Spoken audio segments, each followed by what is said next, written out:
최근에 제 설교를 듣던 어느 분과의 대화 내용인데 저희 교회 다니시지 않는 분이신데 한때 7, 8년 제 설교를 들었다고 합니다. 그러면서요 교회가 어려움 중에서 회복이 되는 그 소식을 들어서 참 기쁩니다, 목사님. 그러면서 그 어려운 때 또 단기 선교도 계속 매해 나가시고 이런 얘기를 계속 듣고 있습니다. 하나님께서 목사님을 통해서 그러면서 제 간증을 좀 소개를 해 주었으면 합니다라는 해서 제가 좀 소개를 합니다. 그분은 제 나이 또래의 여자분이십니다. 자기 위로는 6명의 남자이고 3명이 여자인데 그 9명 중에서 자기는 8번째 딸이라고 합니다. 근데 어릴 때부터 부모로부터 대접을 받았는데 여자이기 때문에 그렇게 차별이 심했다고 합니다. 학교도 고등학교도 간신히 졸업을 했다고 합니다. 물론 저희 당시에 고등학교 졸업하는 것도 큰일이죠. 그런데 위로 있는 남자들은 대부분이 대학을 들어갔다고 합니다. 그런데 대학을 들어가는 그 이유가 너는 남자이기 때문에, 그러면 대학을 못 가는 이유가 너는 여자이기 때문에, 그래서 집에 우환이 끼면 전현들 때문에 그렇다고. 또 이렇게 욕을 하니까 참 시원하네. 툭하면 딸들에게 핑계를 대어서 너무 힘들었다고 합니다. 그래서 결혼을 하고는 절대로 아이를 많이 낳지 않겠다고 결심을 했다고 합니다. 그것도 여자아이가 아닌 남자아이 하나만 낳겠다고 결심을 했습니다. 그래서 자기가 못 받은 모든 사랑과 관심을 그 아이에게 쏟아붓겠다고 결심을 합니다. 그런데 그렇게 그 아이에게 온갖 정성을 다 했는데 그 아이가 자기가 원하는 미국의 명문대학을 못 갔다는 겁니다. 너무 실망해가지고 그 아이와 지금 감정선이 지금 갈 때까지 갔다고 얘기를 합니다. 그러면서 목사님 말씀하신 과잉 보호가 이렇게 무서운 결과를 오게 되었네요. 그러면서 제 마음 가운데 이 분노 어떻게 처리를 해야 될지 모르겠습니다.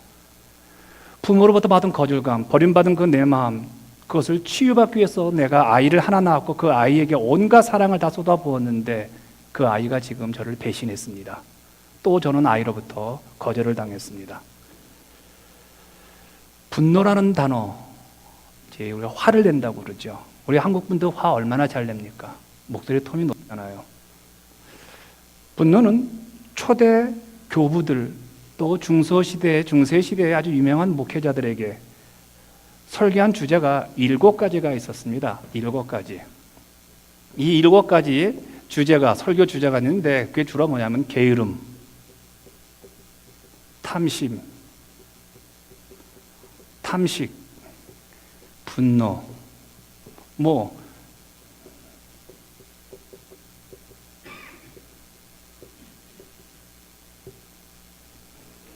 그러니까 7가지 우리 인간들이 범하기 쉬운 죄가 있는데 그 죄 가운데 하나가 분노라고 해서 교부들과 중세 목사님들이 주로 이 7가지 주제를 놓고 설교를 하면서 회개를 촉구했던 주요 내용입니다. 근데 이 가운데 이 분노가 인간이 가진 감정 중에서 제일 먼저 행동대장으로 다 휘젓고 다닙니다. 이 분노는 어떤 감정의 상처에서 표면적으로 제일 먼저 표출됩니다. 거절당했을 때, 또한 누군가의 관계가 안 좋았을 때, 또 누군가 나를 무시한다고 했을 때, 또 사람들이 자기를 보았을 때, 별도 없는 사람으로 인정할 때 제일 먼저 표출되는 감정이 이게 분노입니다. 그러니까 행동 대장이에요. 우리의 감정 중에서 제일 먼저 드러나요. 최근에 길을 가는 어떤 청년이 여자친구와 함께 아주 환하게 웃으면서 건널목을 건너는데 갑자기 웬 남자가 달려들어가지고 그 청년의 얼굴을 아주 쥐어펴가지고 코뼈가 부러지고 눈탱이가 밤탱이가 된 사건, 전체 3주에 진단이 내려가지고 그 기사가 났습니다. 제가 왜 때렸나 싶어서 봤더니 때린 그 사람이 하는 말, 지금 기분이 굉장히 나빠가지고 걷는데 왜 저놈은 싱글싱글 웃으면서 여자친구와 함께 행복하게 걸어가느냐며 화가 나가지고 가서 뒤를 박았다는 거예요. 몇 년 전의 사건입니다. 삼척에서 신혼부부가 총에 맞아 죽은 사건이 났습니다. 아주 많이 맞았어요. 총에, 옆총에. 근데 그 사건의 배후에 몇 년 지나서 수원에서 2명의 용의자가 발견되는데 그 용의자가 하는 말들이 너무 어이가 없었습니다. 사냥을 하러 삼척 방향으로 가고 있었는데 옆총을 들고, 자, 이가 탄 차는 현대 엑센트라고 합니다. 엑센트 조그만 차입니다. 근데 갑자기 그랜저라고 한국에 좋은 차가 있습니다. 안 타보셨죠? 저는 타봤습니다. 한국에서 목회할 때 타봤습니다. 부러웠습니까? 그 그랜저가 갑자기 먼지를 일으키면서 엑센트 앞을 지나가는 거예요. 기분이 나쁜 거예요. 그래가지고 이 엑센트가 가지고 밟아가지고 또 앞으로 추월하다가, 여러분 액티마 엑센트 못 당해요. 등치가 커서요. 그래가지고 나중에 화가 나가지고 딱 세우고 난 다음에 총 집어가지고 그냥 쏴 죽인 거예요. 이 분노여가지고요. 여러분, 분노는 어디서 시작될까요? 우리 한국 분들, 우리 특별히 이민자들 참 화 잘 내거든요. 10초도 안 걸려, 우리 한국 분들이요. 여러분의 남편 생각해 보세요. 뭐가 조금 안 먹으면 2번 얘기했다가 팍 올라가죠. 제 얘기예요. 여러분 또 남편 생각하지 마시고. 이 분노 어디 시작할까요? 이 분노 때문에 우리가 인간관계 망치고 또 인생 망치고 회사에서 쫓겨나고 비즈니스에서 손님 끊기고, 이 분노는 어디서 시작할까요? 이게 이제 상처에서 시작됩니다. 상처. 이 상처는 상한 마음이죠. 그럼 이 상처는 어디에서 성경에서 유래할까요? 에덴 동산에서 하나님이 인간을 창조하셨습니다. 그래서 하나님은 창조주고 우리 인간은 피조물의 그 관계를 순종으로 하나님은 입증하기 위해서 선악과를 에덴 동산 중앙에서, 그래서 그걸 먹으면 안 된다고 했습니다. 근데 인간이 그 하나님 말씀을 불순종해서 하나님처럼 되고 싶은 겁니다. 피조물이 창조주가 되고 싶은 거예요. 그래서 하나님께서 이제는 죄를 범했기 때문에 하나님과 죄인은 같이 못 살거든요. 그래서 에덴 동산에서 쫓겨납니다. 버림받은 겁니다. 자, 이때부터 인간은 하나님의 사랑을 받아야 되고 하나님의 관심을 받아야 되고 하나님의 인도를 받아야 되는데, 이제 하나님이 우리의 삶 가운데 우리의 심령 속에서 우리의 마음에서 나가버렸습니다. 그렇다면 인간의 이 마음의 진공 상태 누가 채우냐는 거예요. 여러분, 영적인 우리의 마음, 영의 세계에 우리의 마음, 우리의 영혼에는요 진공 상태가 없습니다. 하나님이냐 사단이냐, 선이냐 악이냐, 이거밖에 없습니다. 중간은 없습니다. 자, 하나님의 사랑, 하나님의 은혜, 하나님의 관심을 받아야 될 그 인간들이 이제 하나님이 없어졌기 때문에 이제는 뭐로 그 빈 심령을 채웁니까? 돈입니다. 이미 돈은요 하나님의 라이벌이 되어버렸어요. 우리 예수님께서 그랬잖아요. 나와 만몬을 둘 중에 하나 택하라고요. 이 땅에서 유일하게 하나님과 상대하는 그런 신이 있다면 이거는 자본입니다. 이건 돈이죠. 그래서 우리 인간들이 돈을 살려고 합니다. 돈을 벌려고 합니다. 돈으로 우리의 모든 내면을 채우려고 하죠. 돈 없으면 두려워합니다. 돈 없으면 힘들어합니다. 또 여러 가지 정욕이 있죠. 성적인 타락이요. 여러분, 오늘날 인터넷이 얼마나 발달되었습니까? 그런데 인터넷이 좋은 기능도 하지만 얼마나 나쁩니까? 음란한 거, 음탕한 거, 그 아주 안 좋은 얘기들이 그 인터넷을 떠다니고 있군요. 거기에 이제 빠져서 성적인 타락에 몰입하고 있죠. 어떤 분은 명예욕입니다. 내가 못다 이룬 거 우리 자식들이 이루기를 원하는 그런 마음이 있죠. 결국은 뭡니까? 인간들의 빈 심령, 하나님부터 버림받은 우리의 심령을 다른 무언가의 체험을 받아야 우리 인간은 살아가게 되어 있죠. 그런 인간들이 이제 태어납니다. 죄인의 심정으로요. 죄인의 빈 마음으로 태어납니다. 그 죄인의 심령으로, 죄인의 모습으로 처음 태어났을 때 우리가 첫 번째로 대면하는 분이 누굴까요? 이게 부모예요. 우리가 부모로부터 사랑과 하나님께로부터 받았던 사랑과 하나님부터 받았던 도우심을 구해야 되는데, 받아야 되는데, 우리 부모들이 정상적인 어떤 그런 부모가 아닌 분들이 많거든요. 상처가 많거든요. 특별히 우리 한국 부모들은 참 많은 상처를 가지고 있거든요. 사랑을 준다고 하면서 그 사랑이 어떻습니까? 상한 마음이 되어서 상처를 함께 사랑을 주게 되어지죠. 과잉보호도 있잖아요. 또 어떤 경우는요 무관심할 수도 있는 것이죠. 그런데 어렸을 때 부모에게 사랑과 관심보다는 무관심, 말과 통한 그런 어떤 행동을 통해서 학대를 받을 때, 우리 어린아이일 때, 여러분과 제가 어렸을 때는요, 부모를 거역할 수가 없습니다. 지금이야 거역할 수 있지만요, 그때는 고스란히 그냥 부모가 말하는 거, 욕하는 거 다 듣습니다. 부모가 때려 부시는 거 다 봅니다. 부모가 뭐 엄청난 짓 하는 거 다 보면서 거절을 못합니다. 집을 못 나가죠. 고스란히 그 아이에게는 상처가 되어서 그 빈 마음 가운데 이 상처가 그의 인격의 내면에 자리를 잡게 되어지죠. 근데 이 상처가 성장하면서 좋은 사람을 만나서 성장하면서 좋은 책을 보면서 성장하면서 믿음으로 예수 그리스도의 보혈로 말미암아 치유를 받으면 좋은데, 그런데 우리들이 교회 생활을 하면서 예수를 만나는 게 아니라 우리가 종교 생활을 합니다. 그러다 보니까 이 치유가 일어나지 않는 거예요. 예수를 30년 40년 믿어도 변함이 없는 거예요. 그 자리에 그대로 앉아있는 겁니다. 즉 그냥 교회만 열심히 나오면 천국 간다고 생각하는 겁니다. 그것도 고맙지만, 천국 가는 것도 중요하지만 그 천국 가서 내가 하나님께 어떤 대접을 받을 것이냐, 이게 우리의 관심이 없는 것이죠. 그래서 어릴 때 상처를 치유하지 못했기 때문에 어른이 되어서도 그 상처를 품고 살아가다가 이제 내가 사랑하는 사람을 만납니다. 남편을 만납니다. 또한 교회에 들어와가지고 성도들과 교제를 하게 되어집니다. 친밀한 사람들과 만나서 세월이 가면서 이것저것 볼 때 예전에 내가 부모로부터 받았던 거절감과 상처를 공격받으면 이상하게 내 안에서 분노로 그 남편에게, 그 아내에게, 교우들에게 표출되어지죠. 똑같은 상황에 들어있을 때 나에게는 그런 상처가 없는 줄 알았는데 내가 어떤 사람을 만나가지고 교제를 하다 보니까 그 사람과 교제가 오래 못 가요. 이상하게 그 사람이 하나씩 미워요. 그러면서 결국은 그 사람과 관계가 틀어지면서 내 안에 분노가, 미움이 생기는 거죠. 오늘 본문을 보시기 바랍니다. 오늘 본문에는 아담과 이브의 아들인 가인과 아벨이 소개되고 있죠. 여러분, 첫째 아들이 누굽니까? 가인이죠. 둘째 아들은 아벨입니다. 가인의 직업은 무엇입니까? 농사꾼입니다. 아벨은요, 사냥꾼입니다.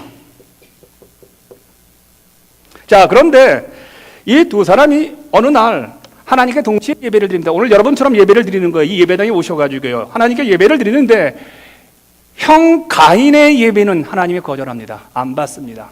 그러나 아벨의 제사, 아벨의 예배는 받습니다. 기분 나쁘라고 하는 거 아닙니다. 요 양쪽 줄은 예배를 하나님 안 받으시고 요 가운데 줄만 예배를 받는다는 거예요. 기분 나빠지 바랍니다.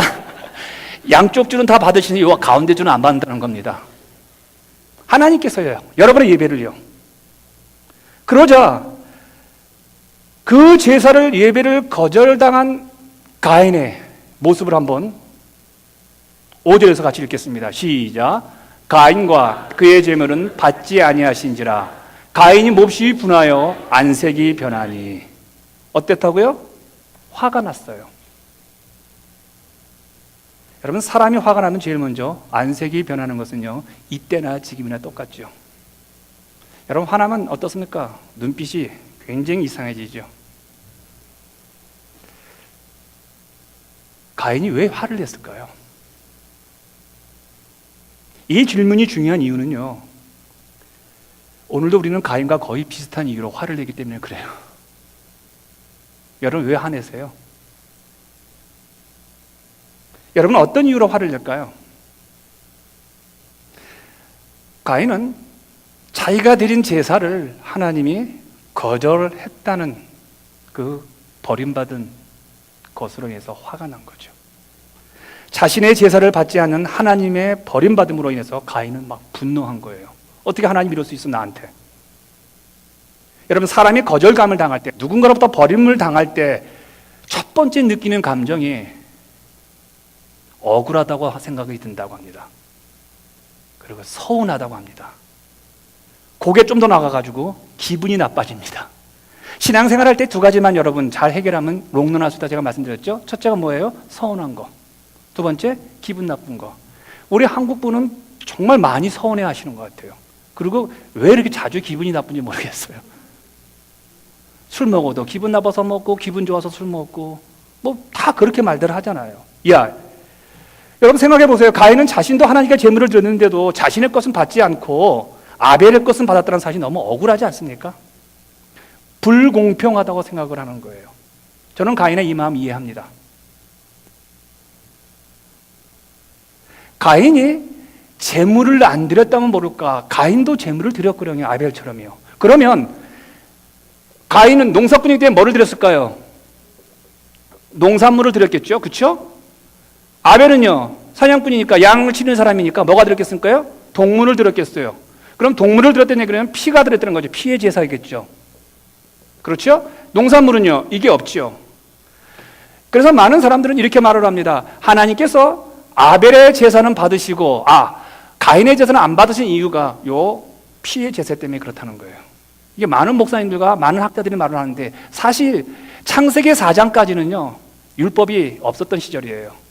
그러니까 피의 제사라는 말이 도용이 안 됩니다. 그리고 레위기에 보시면요. 농산물을 제물을 드리는 때가 있어요. 그게 뭐냐면 소제입니다. 그러니까 하나님께서는 농사꾼이 가지고 와서 농산물을 가서 제물을 드려서 예배를 드리든 동물을 갖고 예배를 드리든 하나님은 상관하지 않습니다. 이때는요. 그럼 왜 그럴까요?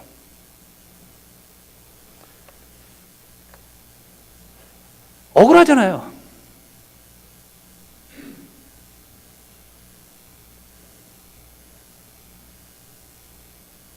사절을 보시면 그 답이 나와 있습니다.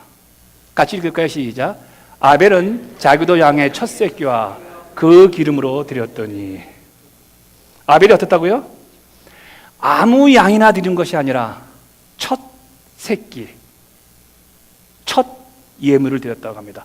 첫이 무엇일까요? 첫. 가장 소중한 거.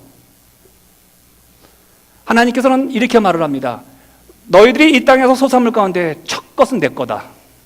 자식이 9명 낳으면 첫 것이 내 거다. 여러분이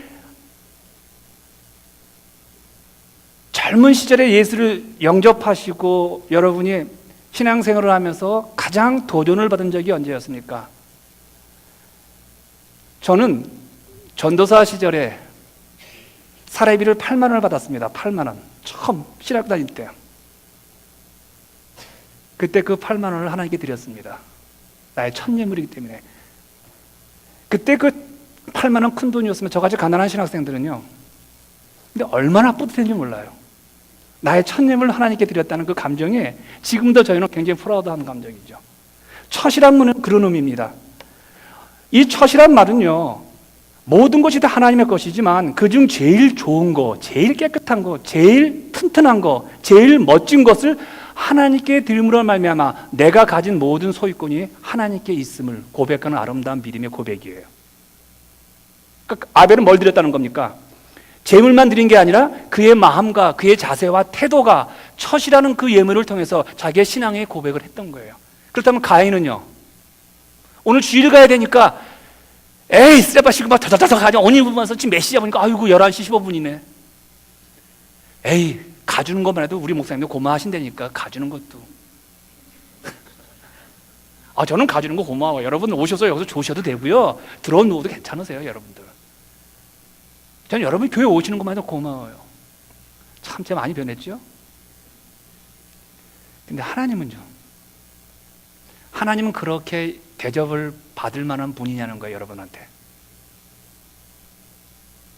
여러분이 정말 어머니를 사랑한다면, 부모를 사랑한다면요. 저는 일주일에 한국에 있는 부모님께, 어머니께 전화를 드리려는데 참 쉽지 않아요. 이게 낮과 밤이 바뀌니까요. 참 효도하고 싶어요, 정말이에요. 이제 어머니 88세니까 정말 어머니께 잘해드리고 싶어요, 아들로서. 근데 이게 참 쉬운 일은 아니에요. 벌써 어머니 뵌 지가 벌써 3년이 넘었어요. 이제 나이가 들어가지고 지팡이 짚고 이제 다니신다고 교회를. 평생 목사 아내로서 고생했던 그 어머니 생각하면 참 마음이 찐하죠. 제가 어머니가 가끔 용돈을 드릴 때 야야야 빨리빨리 끊어서 줘 엄마. 에이 빨리 귀찮은데 빨리빨리 하자. 야야 월초다 월초. 이거는 안 받아도 우리 어머니 살 것 같아요. 그렇죠? 이런 마음으로 드리는 거는요. 우리 집사람하고 저하고 정말 어머니께 먼저 우리 이 마음 드리자. 우리가 어려워도 어머니가 한평생 우리를 키웠는데 그래 일정에 우리 어머니가 용돈 드리는 거 아까워하지 않는, 현실은 아까워야 돼요. 지금 힘들지만 그런 마음과 제가 여유가 있어가지고 야 빨리 드려라 어머니야. 어머니 또 화나겠다. 야 또 더 나온다. 야 돈 안 준다고. 야 주는 건데 마음이 달리죠. 여러분, 하나님께 가인은 그런 마음이었다는 거예요. 수많은 농산물 가운데 매일 예배 드리는데, 매일 제사 드리는데 아무도 드리는 것이고, 아벨은 매일 예배 드리는데 30년 예배 드리고 50년 예배 드려도 주일마다 태도가 늘 마지막이에요. 하나님 앞에 늦게 안 나와요. 영광의 아버지 앞에 내가 마음을 다해서 10분 전에 기도하면서, 하나님 제가 또 왔습니다. 제 지난 한 주간 동안 죄인 범했습니다. 오늘 우리 목사님 오늘 찬양 가운데 어떤 은혜가 임한지, 오늘 성도들과 교제 가운데 어떤 은혜가 임한지 제가 기대합니다. 어떤 예배를 하나님 받으실까요? 여러분, 첫 열매를 하나님께 드리는 것이 성경적이라는 것을 아벨이 알았다면 가인도 알았을 겁니다. 그런데 가인은 첫 열매를 드리지 아니하고 농사의 소산물 가운데 아무거나 손에 편한 대로 드렸은 것이죠. 그러나 아벨은 제사를 드릴 때 하나님께 드리는 원칙에 충실해서 첫 열매, 가장 좋은 거, 내가 먹을 수 있지만 하나님께 드리는 게 훨씬 더 의미가 있다는 것에서 자기의 양을 하나님께 드렸던 것이죠. 그러자 그 아벨의 마음을 히브리서 기자는 히브리서 12장 4절에 이렇게 표현하는데, 같이 읽을까요? 시작. 믿음으로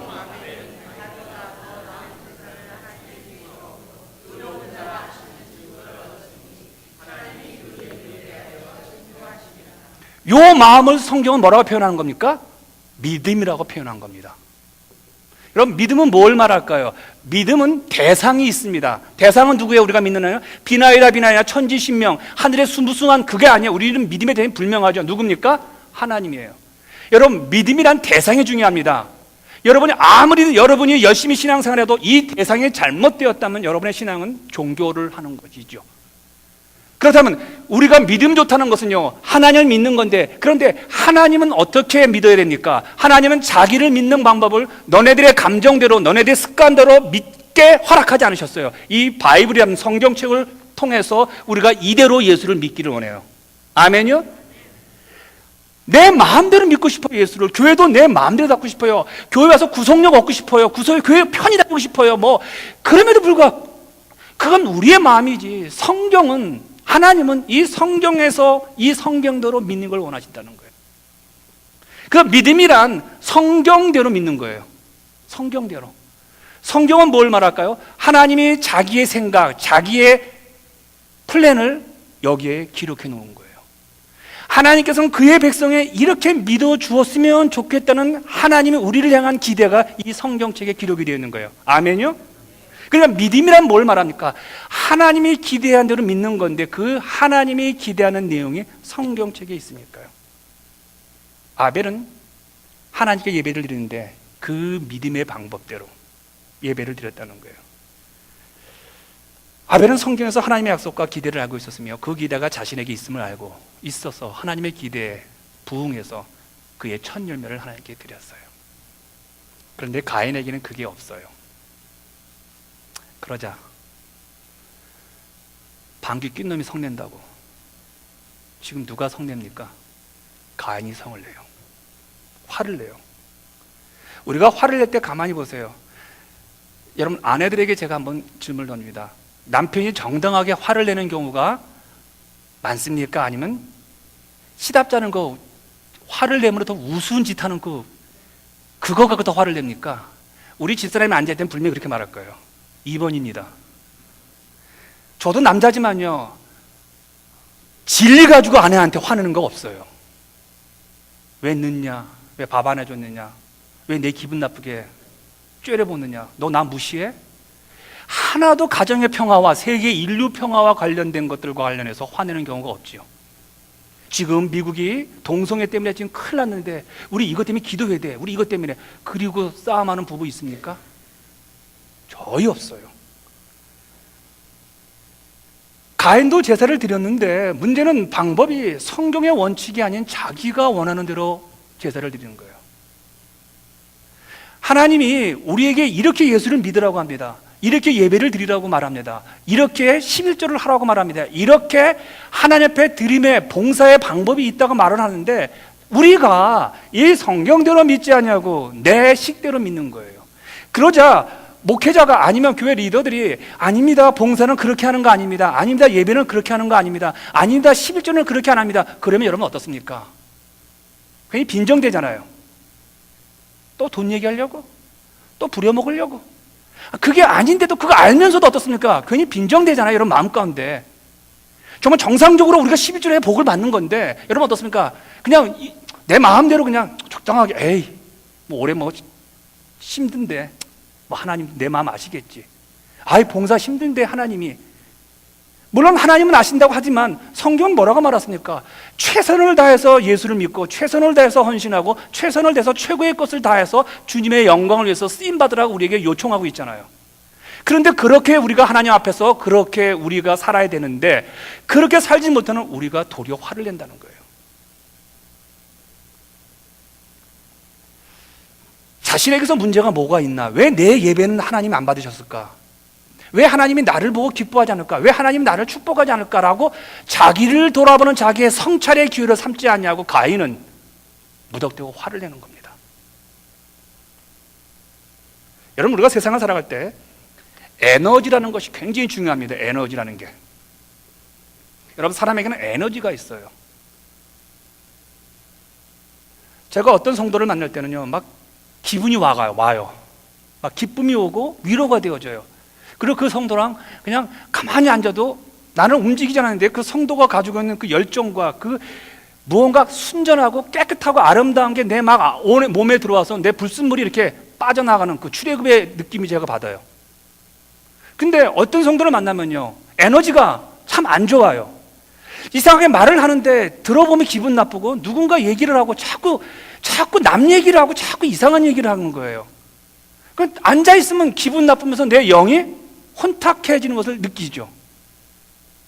그렇다면 정상적인 사람이라면요, 어떤 겁니까? 믿음의 에너지요, 정상적인 사람은요 사랑의 에너지요, 정상적인 사람은요 격려의 에너지가 와야 되는데, 이 에너지가 상처난 마음에서 오는 에너지는요, 그 상처난 것이 우리에게 옮겨지기 때문에 우리가 힘들어요. 여러분이 가슴에 분노를 품고 어릴 때 남편이라든지 아니면 가정적으로 어려워가지고 막 가슴속에 막 원망이 있을 때 그 젖을 먹였을 때 아이가 그 젖을 먹고 큰 독에 걸린 것처럼 아이가 아프대요. 이 사람의 몸에는요 그런 에너지가 있다는 거죠. 건강한 에너지는요 삶을 건강하게 만들지만 상처에서 나오는 에너지는요 삶을 파괴합니다. 여러분, 분노는 대단한 감정입니다. 여러분, 한번 화낼 때 보세요. 이걸 벌쩍 들잖아요. 여러분, 화날 때 집 부시는 사람 보세요. 저거 어떻게 부술 수 있을까? 집을 다 때려 부시잖아요. 기둥까지요. 여러분, 화난 사람 보세요.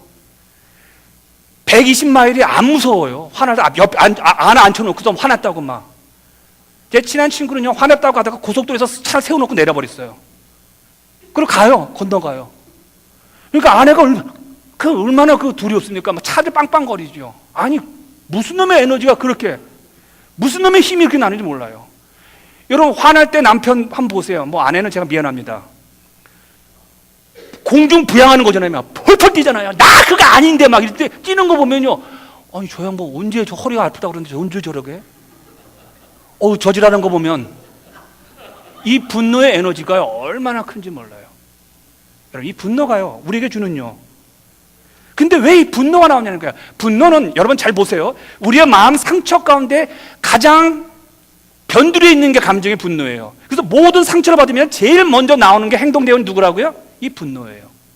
여러분, 굶주려서도 분노가 나오면요, 분노가 나와요. 굶주리는 사람들이요. 여러분, 모든 사람이 상처난 마음 가운데 제일 먼저 표출되는 감정이 하나가 있는데 그게 분노라는 거예요. 이게 엄청난 에너지라는 거예요. 그런데 이 분노가 결국은 가인이 누구를 죽입니까? 아벨을 죽여요. 여러분, 살인에는 두 가지가 있습니다. 육체적 살인이 있고요, 인격적 살인이 있습니다. 여러분, 살인 안 해보신 분 손 들어 보실래요? 여러분, 우리는 누군가는 죽이지 않았지만요, 인격적으로 우리는 살인을 많이 하죠. 결국 사람이 분노하게 되어지면요, 살인이라는 결과를 낳게 되어지죠. 여러분, 이 살인이라는 게 나도 죽입니다. 상한 감정의 분노가 잘 처리되지 않으면 우울증에 걸립니다. 여러분, 우울증이 참 무서워요. 치료 안 되면요. 우울증은 최종적인 선택이 자살이에요. 세상이 나를 버렸다는 거예요. 우울증은 처음에는요, 자꾸 점으로 들어가요. 점으로. 자꾸 모든 평면에서 한 점으로 들어가는 게 우울이에요. 왜 글로만 들어갑니까? 이쪽도 방향이 있는데. 그러다 보니까 그 우울에 한 점으로 들어갔다가 나갈 구멍이 없으니까 결국은 무엇입니까? 생명을. 우리 한국에 있는 그 유명한 영화 배우들이 우울증으로 다 자살을 선택한 게 바로 그 부분입니다. 대부분이 온 세상을 돌아다니던 그 연예인들이 갈 곳이 없으니까 방구석에 처박혀 있는 거예요. 그러다가 방을 선택했는데 그 방 넓은 방에 오늘은 이 방, 오늘은 저 방 다 자다가 나중에 어떻습니까? 목욕탕에 들어가서 목욕탕에다 줄 매고 죽는 게 바로, 그래서 대부분이 다 목욕탕에 죽는 게 그 부분이에요. 갈 방이 마지막 방이거든요. 그런데 그 분노가 주변 사람들에게 임할 때는요, 그 주변 사람들에게 큰 상처가 되어집니다. 특별히 맞대응할 수 없는 연약한 대상에게 내가 분노를 하잖아요. 그럼 평생 상처가 되죠. 그래서 분노는 자녀들에게 내리분노가 되어집니다. 제 제자가 하나 있었습니다. 제가 한국에서 대학생들을 가르칠 때. 근데 이 자매는 술만 먹으면 자기를 때리고 집을 부수는 그 부모님 밑에서 성장했어요. 근데 이 부모는 참 재밌어요. 그 자매의 어머니가 여장부 스타일이에요. 그래서 남편이 술 먹고 때려보시면 너만 부신 나도 부신다는 그 뿐이에요. 그거 좋은 거죠. 뭐 당할 수는 없잖아요. 그러니까 집이 완전 초토화되는 거예요. 그걸 어릴 때부터 보아온 거예요. 어릴 때부터요. 그러면서 이 자매는 나는 죽어도 저렇게 안 산다. 그러다가 어느 날 결혼을 해가지고요, 아이를 낳았는데 아이가 초등학생쯤 되었을 때 그 아이가 자기 말을 안 듣는 거예요. 그러자 아이를 집어가지고 집어 던졌는데 벽에 집어 던진 거예요. 아이가 큰 상처를 받았어요. 근데 그 자매가 정말 예수를 잘 믿어요. 새벽마다 막 울어요. 새벽 제단의 앞에서. 저는 그 자매의 마음을 알아요. 제가 그 아이를 많이 키웠으니까. 그 안타까운 마음을 제가 보면서, 아, 저거 하나님께서 치료해 주셔야 되네, 저 상처. 이게 참 어렵다는 거예요. 자기가 미워하던 부모의 분노가 유전된 것을 보고 새벽마다 절규하는 그런 분들의 모습, 저희 목회자가 참 많이 보죠. 이 거절감을 당했을 때 오는 이 분노가 이리 섭섭하고 또 기분 나쁘고 이런 것으로 해서 우리의 감정이 막 분노가 되어지고 흔들리게 되어지죠. 이 두 번째, 이제 이 거절감, 버림받은 이 감정에서 오는 분노가 무엇이냐면요, 원인이 죄의 소원을 갖게 합니다. 죄의 소원. 여러분, 화가 난다는 이 감정 어쩔 수 없어요. 여러분과 제가 화를 안 낸다면요, 여러분, 우리는 성인이죠. 이런 감정이 없는 사람은 어디 있겠습니까? 그런데 문제는 이 화난 감정이 발전되면 죄의 소원을 품게 됩니다. 화가 나니까 저 친구 망하게 해야 되겠다. 화가 나니까 저 사람 좀 못살게 굴려야겠다. 화가 나니까 저 사람 죽여? 죄의 소원이 있게 되어져요. 그렇다면 여러분, 성경에서는 죄의 소원을 인정한다, 인정하지 않는다. 1번 인정한다, 인정하지 않는다. 2번 어떤 걸까요? 1번. 성경은 죄의 소원까지는 인정해요. 자, 실제로 같이 읽을까요? 시작. 내가 선을 행하면 어찌 낯을 들지 못하겠느냐.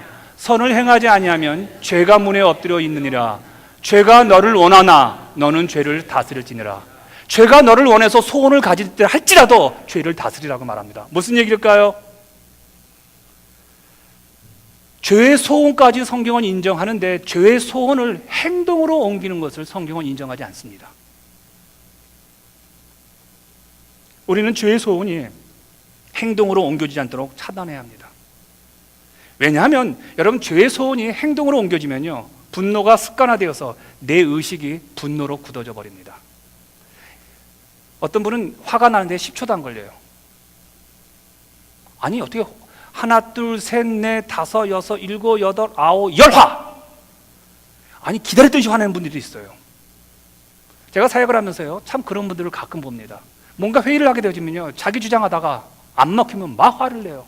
막 벌벌벌 떨어요. 아니, 그렇게 화날 일이 아닌데 막 화가 막 올라오는 분들이 있죠. 그게 습관이 된 거죠. 여러분, 상한 감정의 표현이던 분노가 굳어지면요, 아예 조금만 내 마음에 안 들면요, 다 화를 내버립니다. 다 파토쳐요.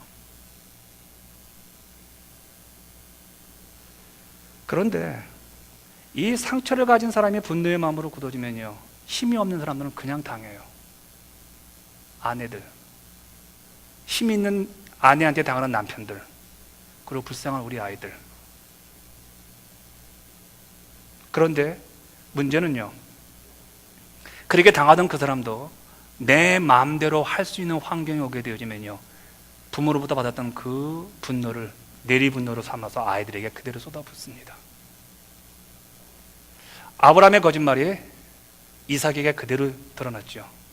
아브라함의 거짓말이 무엇이었습니까? 자기 아내 사라를 누이라고 거짓말한 거죠. 그런데 이삭도 똑같은 상황 속에서 누이라고 거짓말을 했어요. 여러분, 아버지가 술꾼인 사람의 아들이도 술꾼이 나오죠. 아버지가 바람둥이가 아들도 그렇게 되는 확률이 거의 되죠. 그건 내리 어떤 그런 유전이죠. 여러분, 힘이 없는 사람들이 분노를 당할 때 느끼는 감정들이 뭐라는 줄 아세요? 이게 반항이에요. 반항. 이게 가장 교묘한 반항이죠. 여러분, 우리가 아이들에게서 과잉보호를 합니다. 아이들에게 온갖 걸 다 줍니다. 공부 환경 만들어줍니다. 근데 아이는 그게 싫어요. 내 인생인데 너무 엄마가 개입한다, 너무 아빠가 좌지우지한다 라고 했을 때 그 아이가 아주 교묘하게 반항을 꿉니다. 부모가 보는 척할 때는 공부하는 척합니다. 그러나 부모가 없을 때 어떻게 하시겠어요? 난 이거 참 고민 많이 했던 사람이에요. 우리 두 아이를 키우면서요. 제가 청소년 시절을 제가 자랐기 때문에 잘합니다. 저는 키가 컸기 때문에 친구들이 다 안 좋은 놈들이 참 많았어요. 고등학교 다닐 때요. 주변에 다, 제가 왜냐면 저는 지금까지 맨 뒤만 앉아봤거든요. 근데 되게 학교, 고등학교 다닐 때 뒤는 다 어떤 놈들이니까 다 안 좋은 애들이거든요. 다 이렇게 좀 이렇게 노는 애들이거든요. 날라리 같은 애들이요. 그래서 그 아이들의 세계를 제가 압니다. 근데 우리 아이들 두 명이 다 커요. 저놈들 어떻게 할까? 근데 아무리 제가 그 아이들 쫓아낼 수는 없잖아요. 그때 제가 깨달은 게 하나였어요. 하나님께 맡기자. 저 아이에게 신앙만 키워놓으면 하나님 책임져 주실 거 아니냐. 그리고 저희가 나쁜 짓 할 때 하나님 보고 계시니까 아이들이 나쁜 짓 안 할 거 아니냐는 거예요. 우리 부모는 속일 수 있어도 하나님은 전지전능하시고 하나님은 불꽃 같은 눈동자 우리를 바라보신다는 것을 그 아이에게 교육만 시킨다면 그 아이는요, 어디에서도 하나님 두려워서 나쁜 짓 안 하잖아요.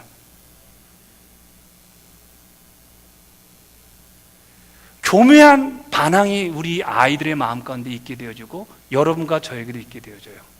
여러분, 신앙생활하면서 순진함에 빠져버리면요, 위선이 있는데 그 위선이 교묘한 겁니다.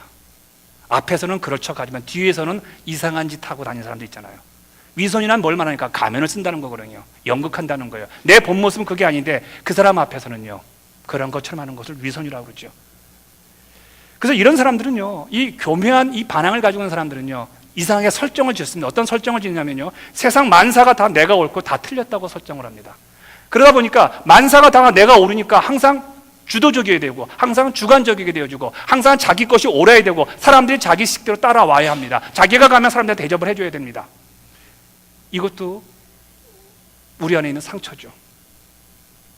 그러다 보니까 자기 인생에 대해서 비하가 있는 사람은요, 이상하게 자신보다 괜찮은 사람을 끄집어내리려고 합니다. 이상하게 불평을 합니다. 교회에서도 마찬가지예요. 교회에서 여러분, 사도 바울이 목회하던 교회에 두 여인이 있었잖아요. 왜 두 여인이 싸웁니까? 똑같이 교회 일꾼인데 꼭 이 두 사람만 붙으면 싸움이 나는 거예요. 왜? 내가 너보다 낫다는 거예요. 사실 그게 뭐 둘이 비교의 가능성이 있습니까? 사실 여러분, 신앙생활하면서 우리의 비교 대상은 예수 그리스도잖아요. 장성한 인격의 분량까지 올라가야 되는데 거기는 안 바라보고 이상하게 내 눈에 보이는 주변 성도들, 주변의 사람들이 보이니까 거기와 괜히 견주다 보니까 내가 좀 떨어지는가 싶다 싶으면 괜히? 그러니까 주도적으로 자기가 옳다고 생각하고 주변은 틀렸다는 것이. 그래서 그런 상황 속에서 자기의 말빨에 먹히지 않고 행동에 먹히지 않을 때 많은 사람들이 분노를 하게 되어지죠. 여러분, 이 분노 어떻게 해결할 수 있을까요? 이제 결론을 들어갑니다. 어떻게 할 수 있을까요? 여러분, 에베소 4장 20절에 이렇게 말을 합니다. 같이 읽을까요? 시작. 분을 내어도 죄를 짓지 말며 해가 지도록 분을 품지 말고. 자, 분을 내는 것이 죄입니까? 죄가 아닙니까? 성경은 죄라고 하지 않습니다. 그렇죠? 우리는 화낼 수 있고 분을 품을 수 있죠. 죄가 되는 건 뭡니까? 행동화가 되어지고 또 한 가지는 뭡니까? 그 분노가, 그 화가 해가 질 때까지 유지하는 거예요. 고치쌤 싸우면 며칠 가? 두 사람? 한 1시간 가? 아니면 한 3일 가? 우리 김 집사님 며칠 가십니까? 두 부분. 예? 1초. 와.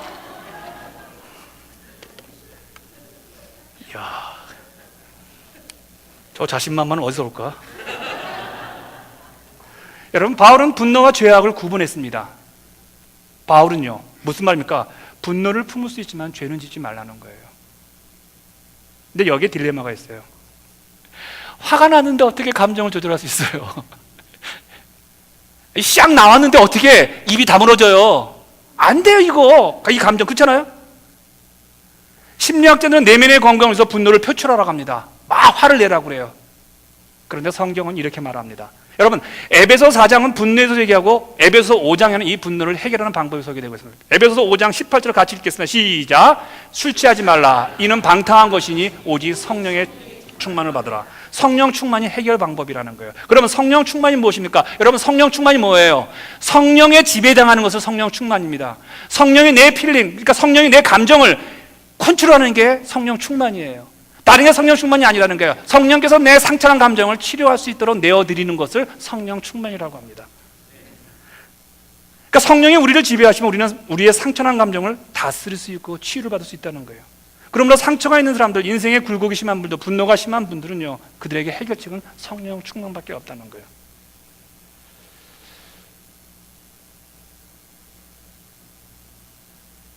근데 많은 분들이 이제 이렇게 말하죠. 어떤 사람은 화가 날 때 그 푸는 방법을 골프를 치러 간다고 합니다.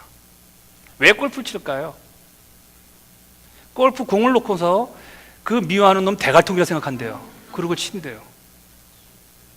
저는 어릴 때 청소년 시절과 전 대학생 때 야구, 한국에 보면 100원 내면 10개 날라오는 그 야구 그게 있거든요. 그걸 많이 쳤습니다. 근데 어떤 분들은요, 그거를 미워하는 사람을 놓고 친다고 합니다. 여러분 새끼 하면서 팡팡 치면서 아주 스트레스가 팍팍 뚫린다고 합니다. 이거 좋은 방법 아니죠? 그렇게 함으로 하면 내 본능이 파괴적인 성격으로 더 치달리게 되어지잖아요. 내 인격을 파탄 만드는 거죠. 그렇게 할수록 분노가 내 안에 성품으로 습관이 되어지죠. 성경적인 방법과 제가 경험한 겁니다. 여러분 꼭 한번 우리 이번 기회에 한번 우리 감정을 한번 우리 내면을 한번 치유해보고 좀 더 성숙한 우리 그런 교우들이 되어봅시다. 그게 뭐냐면요, 성령 충만의 방법이 뭐냐면요, 이겁니다. 털어놓고 기도하시는 겁니다. 다시 한번 제가 말씀드립니다. 화가 날 때는 절대로 누구하고 말하지 마세요. 전화하지 마세요. 그러면요 참 힘들어요. 전화 받는 사람도 힘들어요. 그 불평 들어주느라고요. 그럼 그 전화상을 통해서요, 그 안 좋은 감정이, 상처난 감정이 나한테 와서 나도 아파요. 그때는 여러분 하나님께 달려가세요. 그냥 우세요. 특별히 소리 내어서 하나님께 부르짖으면 참 좋습니다. 여러분 지구상에서 통성기도하는 나라는 우리 한국밖에 없습니다. 그거 참 좋은 거예요. 여러분 우리 교회에 와서 부르짖으세요.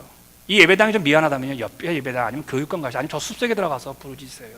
하나님하고 엉엉 우세요. 하나님 내 마음 아시죠? 이게 너무 억울합니다. 너무 화가 났습니다. 너무 미칠 것 같습니다. 하나님 어떻게 저한테 이럴 수 있어요? 라고 하세요. 그걸 꼭 상대방 누군가 대상을 놓고 할 때는요, 그 대상이 너무나 힘들어합니다. 또 한 가지입니다. 말씀대로 한번 살아보세요. 근데 이제 이게 너무 구태의연해요. 이게 너무 구태의연해요. 이그대로 살려고 그러면 여러분 아시잖아요. 구태의연하잖아요. 제가 전도사 시절에 한국에서 친했던 집사님 안수 집사님 계십니다. 그분은 굉장한 그 비즈니스를 하던 분이셨어요. 근데 그분이 방배동에 사셨는데 그분의 집이 얼마나 잘 살았냐면요, 그 영화 찍는다든지 아니면 드라마 있을 때 부잣집 나면 꼭 그 집으로 찍었던 분이에요. 근데 이 사람은 머리가 너무 비상해가지고요, 지금 히트칠 상품을 20년 전에 상품을 내놨어요. 히트치 안 쳐요? 안 치죠. 내는 족족 망하는 거예요. 당시에 그 차에다가요 방향계를 그거 만들었어요. 근데 당시 차 있는 사람이 얼마나 됩니까? 20, 30년 전에요. 쫄딱 망했죠. 지금은 방향제 얼마나 히트쳤습니까? 그런 분이에요. 이분이 안수 집사인데 이분은 재정 집사였습니다. 그래서 교회가 재정이 부족하면요 다 채워넣었어요. 자기 돈으로요. 그렇게 여유가 있던 분이었어요. 근데 이제 쫄딱 망해버린 거예요. 그러니까 사람이 망하면요 느낌이 이런 느낌이 온다고 합니다. 나 무시해? 돈 없다고? 이런 생각이 든다고 합니다. 그러면서 괜히 기분이 나쁘고 괜히 자격지심이 생기고 열등감이 생긴다고 합니다. 그래서 이 사람이 운전을 하다가 보면요, 한국은 이렇게 들어오는 차가 많잖아요. 쑥쑥. 그러면 쑥 들어오면요, 저 새끼도 날 무시하면서 욕을 한다고 합니다. 아니 들어올 수 있잖아요. 그리고 빵 누른대요. 크랙션을 빵 하고요. 그러다 보니 굉장히 통쾌하더라는 거예요. 누가 들어오면 욕도 막 하고 빵 하고요. 그런데 어느 날 이 사람 마음 가운데 이런 깨달음이 있더라는 거예요. 내가 집사인데, 내가 하나님의 사람인데 내가 이렇게 욕을 하고 이렇게 거칠어져서 이게 되나 싶었다는 거예요. 그리고 난 다음에 그분이 이걸 어떻게 고칠까? 아무리 성경을 보아도 그때뿐이라는 거예요. 이거 고칠 수 있는 방법, 이거 한번 해보자 그래가지고 이분이 너는 이 마음을 품으라, 예수의 마음을 품으라, 그걸 써가지고요 그 크랙션 위에다 딱 붙였다고 합니다. 그리고 차 천장에다가 분노하지 말거라, 성령 충만하자, 항상 기도하라, 항상 감사하자, 이걸 차에다가 다 붙여놓은 거예요. 이게 위에다가요. 그래가지고 누구 차 하나 딱 가면 이렇게 하는데 거기 뭐가 써 있어요? 거기 뭐가 써 있어요? 그렇죠. 이러면서 이분이 그 말씀이 실생활에 되어지면서 그분이 고치더라는 거예요. 제가 이 얘기를 하면서 제가 깨달은 게 하나 있어요. 여러분, 제가 영어 공부할 때, 제가 유학생활 할 때요, 유학 올 때요, 저희는 GRE를 봐야 합니다. 이게 지랄 같은 거예요. 박사과정 하는 사람들은요. 이게 1200점이 나와야 되는데 이게 참 보통 어려운 거예요. 그러니까 12만 단어를 외워야 돼요. 그걸 어떻게 외워요? 저는 외웠죠. 안 놀라시네? 그런데 여러분요, 그 단어를 외울 때 어떻게 외운지 아세요? 제가 가는 이동거리마다 다 단어를 붙여놨어요. 잘 때도 천장에다 붙여놓고요. 물론 그런다고 외웁니까? 자세죠. 태도죠. 내가 이렇게 살겠다는 거, 내가 저 영어에 빠지겠다는 거 아닙니까? 여러분, 하나님의 말씀을 한번 그렇게 여러분 이렇게만 다니지 마시고 한번 붙여보세요. 여러분의 인격과 상처 가운데 분노가 하시고 뭔가 잘 삐지고 서운한 마음에 자주 드시는 분들은요, 여기다 써갖고 다니세요. 여기다 쓰세요. 화내지 말자. 주의 뜻은 화 안 내는 거다. 쓰고 다니세요. 미움이 자꾸 생기면 쓰세요. 여기다가. 아니면 바늘 갖고 다니세요. 화가 나고 누군가 미워하는 마음 생기고 불평하는 마음 생기고 찔르세요. 여기요. 콕콕 찔러보세요. 하겠어요? 못하겠어요? 근데 우리는요, 그런 결단과 그런 노력을 하지 않은 상태에서 우리는 어떻습니까? 성경대로 산다고 말합니다. 여러분, 성경대로 산다는 것은 그런 의미는 아니죠. 성경에 빠진다는 거죠. 이렇게 해서라도 기도와 말씀을 이렇게 실생활에 내가 적용을 하며 살아가지 않고서 우리가 성령의 지배를 받을 수 있느냐? 물론 받을 수 있습니다. 특별한 은혜가 있는 분들에게는요. 그러나 우리 모두는요, 값없는 은혜를 받은 우리들은요, 그 값없는 은혜를 지키기 위해서 우리는 땀을 흘려야 합니다. 아멘요? 정말 하늘의 값없는 은혜를 이걸 유지하기 위해서 여러분 정말 노력을 하셔야 돼요. 노력을 하지 않으면 여러분 우리 마음 가운데는요, 흔들리는 것에 의해서 은혜는 눈 녹듯이 사라져버린다는 거예요. 여러분, 우리가 인생을 살아가면서 이유 없이 거절을 당해서 상처를 받죠. 그러니까 상처를 받으니까 우리에게 뭐가 있습니까? 굶주린 마음이 생겨요. 하나님의 영이 채워줘야 되는데 그걸 못 채우니까 어떻습니까? 엉뚱한 자꾸 먹는 거예요.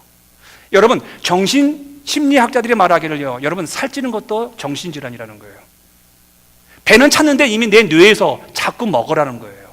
그래서 심리학으로 보는 거예요. 그래서 정신질환을 봅니다. 근데 현대의학에서는요, 살찌는 것을요, 여기는 뭐 살찌는 분이 한 분도 없으시니까 그거에 뭐 신경 안 써도 되겠지만요. 무슨 얘기일까요? 우리 다 거절당해서 상처를 받고 그 상처를 해서 거절당한 누군가에 대해서 분노할 수 있습니다. 그러나 그 분노가 죄의 손으로 발전하고 누군가를 죽이는 가인의 모습을 담지 말아야 합니다. 왜냐하면 창세기 4장 10절에 이렇게 말합니다. 같이 읽을까요? 시작. 내 아우의 핏소리가 땅에서부터 내게 호소하느니라. 이게 참 무섭잖아요.